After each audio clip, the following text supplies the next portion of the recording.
After his win at the Masters, what's next for Rory McIlroy as the golf season gets into high gear? Hey everyone, welcome into another edition of On Tour with John McCarthy, presented by Callaway. Rob Wong, joined alongside as always by Toronto Sun golf writer John McCarthy. And John, a couple of weeks ago, you were at Augusta watching Rory McIlroy put on the green jacket. I was away on vacation, so we weren't able to link up. So it's been a couple of weeks here.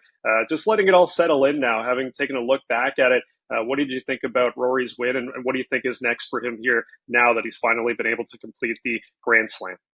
Well, it was certainly a long time coming, as everybody knows, with Rory and Augusta National. So he's finally, gotten that albatross away, out from around his neck. And the big question is, what's next for Rory? When you reach a lifetime goal, the career Grand Slam, the Masters was his favorite tournament growing up. So when you finally do that, do you take a breath?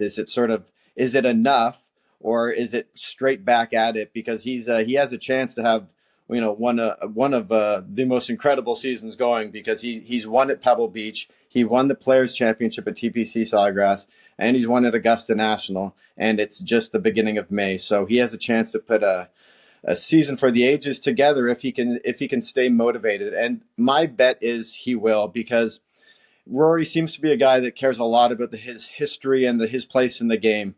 And right now, I think his next goal is to become the winningest European major champion of all time. And with 5 major championships, next up is Nick Faldo at 6, and then Harry Vardon at 7, and that's it. So there's a couple dates on this calendar that I'm sure he likes. Quail Hollow is in a couple of weeks, the PGA Championship. He won there in 2012 by 8 shots, so he obviously loves that golf course.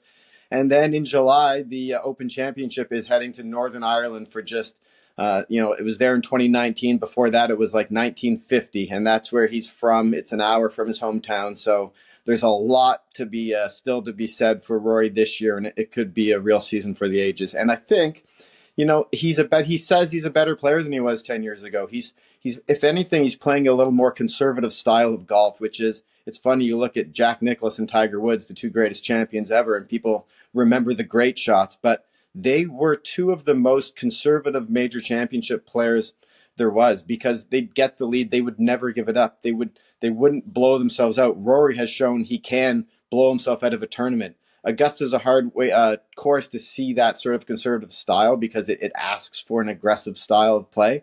But he has said that he wants to be a more conservative player, and he's got the game for it. So we're going to see if Rory can keep it rolling in a couple of weeks.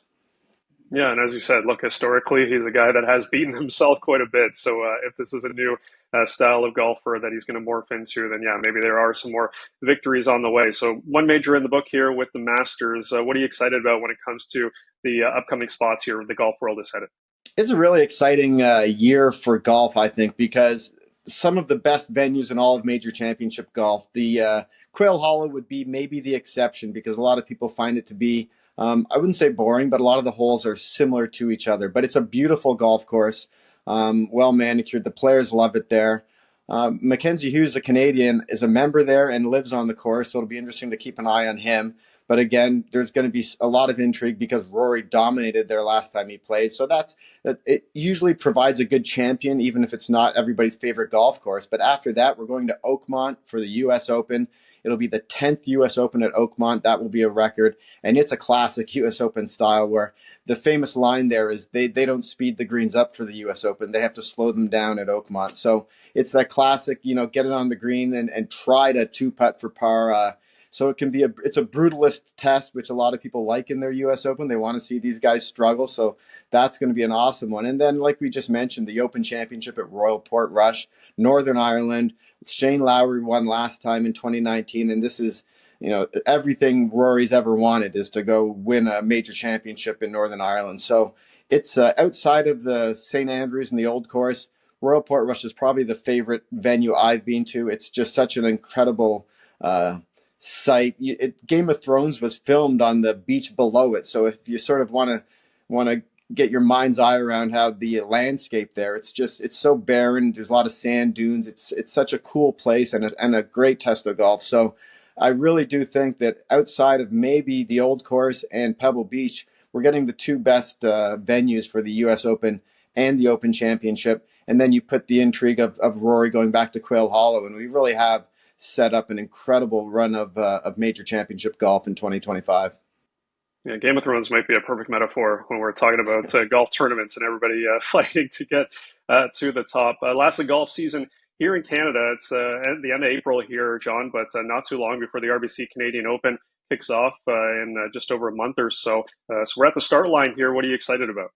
There's a lot of buzz around, at least everyone I talk to. It seems like when golf took off during COVID, it never looked back. So everybody's excited for the golf season to start. And really, for watching golf and the professional game, once the PGA Championship starts, it is a run of incredible tournaments, especially for Canadians with the Canadian Open. But it goes PGA Championship, then they go to Colonial, then they go to Jack's Tournament at Memorial, then it's the Canadian Open, then it's the U.S. Open, and then it's the Travelers, which is also an elevated signature event. So in a 6-week span, you have 5 tournaments that are either major championships, elevated events, or the Canadian Open. So if a player can get hot during that stretch, they can really make their year. And as a golf fan, especially a Canadian one, it's just week after week after week of the best players playing, and that's really what everybody wants. And we're going to get to see the world's best players with Live and PGA Tour coming together twice in about 4 or 5 weeks span with the PGA Championship and the U.S. Open. So it's a great time to be a golf fan. It's a great time to be a golfer with the weather finally turning, and it's going to should be a great summer. Yeah, absolutely. The weather is definitely turning here in the GTA. So get out if you can and get out if you haven't already. A lot of courses obviously already open to the general public. As always, leave your thoughts in the comment section below. For John McCarthy, I'm Rob Wong. Thanks for watching, and we'll talk to you next time.